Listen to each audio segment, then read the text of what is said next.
guess a lot of the clouds decided to disappear today as the sun is mostly out with blue skies from what I see. And what's going on today? It's kind of interesting reading this one. How about a hydrogen-powered hypersonic passenger aircraft of sort? It says here, flying into the future, major flight demonstration positions Destinus at the forefront of aviation innovation. Marked a significant step in the Destinus journey with a successful flight of the Jungfrau Destinus 1 prototype equipped with a hydrogen-fueled afterburner. Since its maiden flight in 2021, Jungfrau has undergone significant developments with its latest flight campaign, including a groundbreaking application of hydrogen. This historic flight took place last Wednesday at an airport near Munich, Germany, and marks a huge step forward in development of advanced hydrogen-powered propulsion systems for supersonic flights. The experimental flight involved an unmanned prototype with a special hypersonic arrow-shaped design. Several flights were conducted with multiple firings of the hydrogen afterburner, reaching speeds of approximately 250 kilometers per hour. These flights demonstrated the functionality and efficiency of hydrogen afterburners under real-world conditions. It makes me wonder too, is there a point where if you make the thing go too fast, it would be kind of like people who get, say, sickness riding really fast rides, so you don't want to go as fast? Is that going to be a thing in the future where these flights go at this, speed and these ones at that one, so take whatever one you're comfortable with? It says here the use of hydrogen as a fuel source represents a significant advancement in sustainable aviation. Hydrogen is the key enabler of long-range and high-speed flights with a much higher energy density compared to Jet A fuel. And as it says here, we aim to develop a hydrogen-powered hypersonic passenger aircraft to maintain Europe's leadership in aeronautics.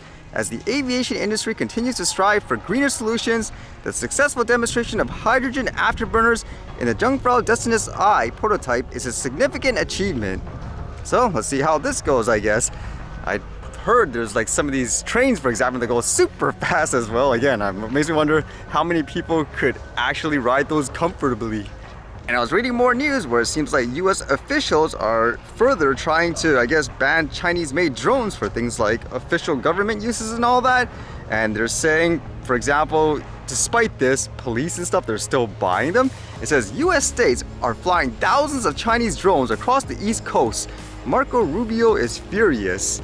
In Washington, D.C., lawmakers have been banging the drum about China potentially turning drones from Beijing's industry giants into remote aerial surveillance machines, threatening national security and Americans' privacy. Yet U.S. cops and states continue to purchase Beijing manufacturers' drones.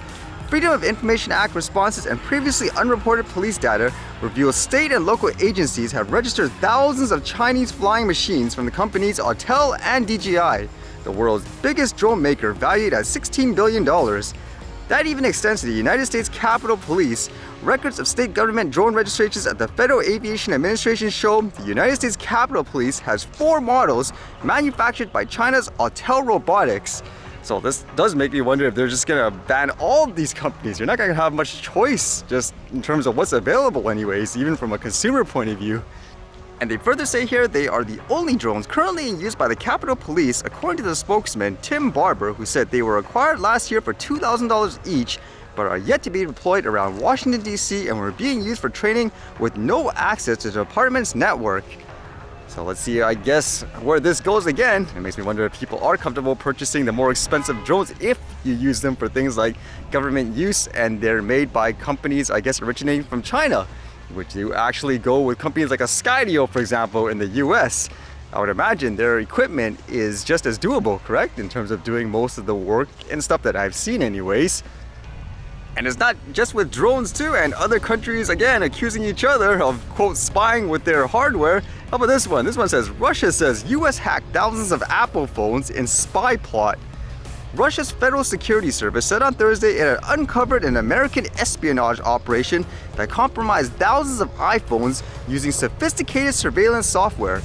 And the accusation here seems like they're claiming the US was working with Apple to do this. It says the FSB said the plot showed close cooperation between Apple and the National Security Agency, the US agency responsible for cryptographic and communications intelligence and security.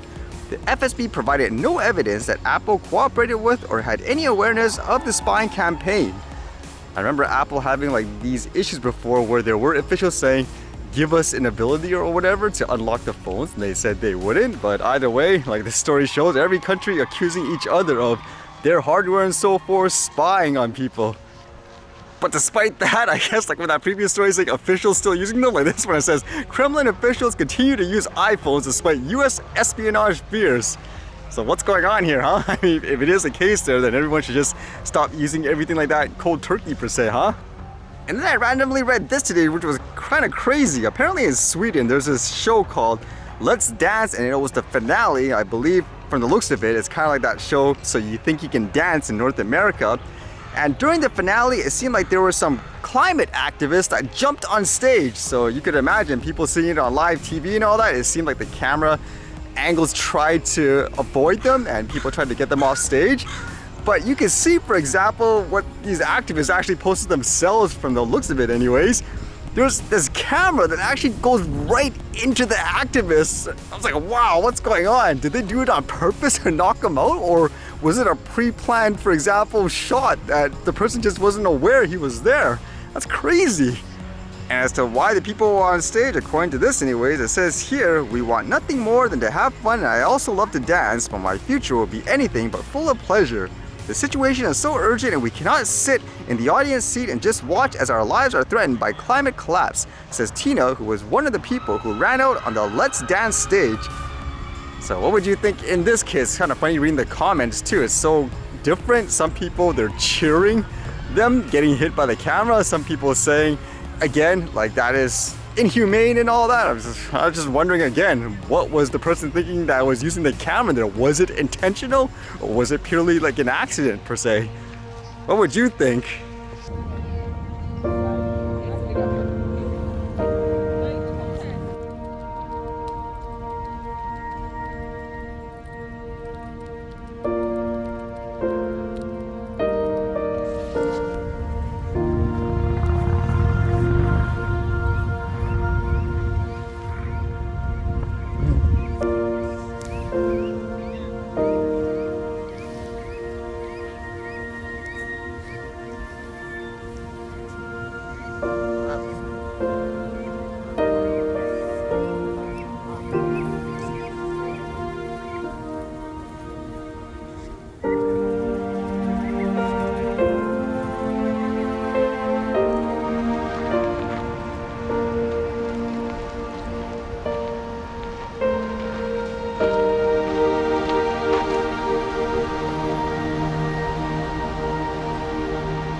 Alright, see you guys later.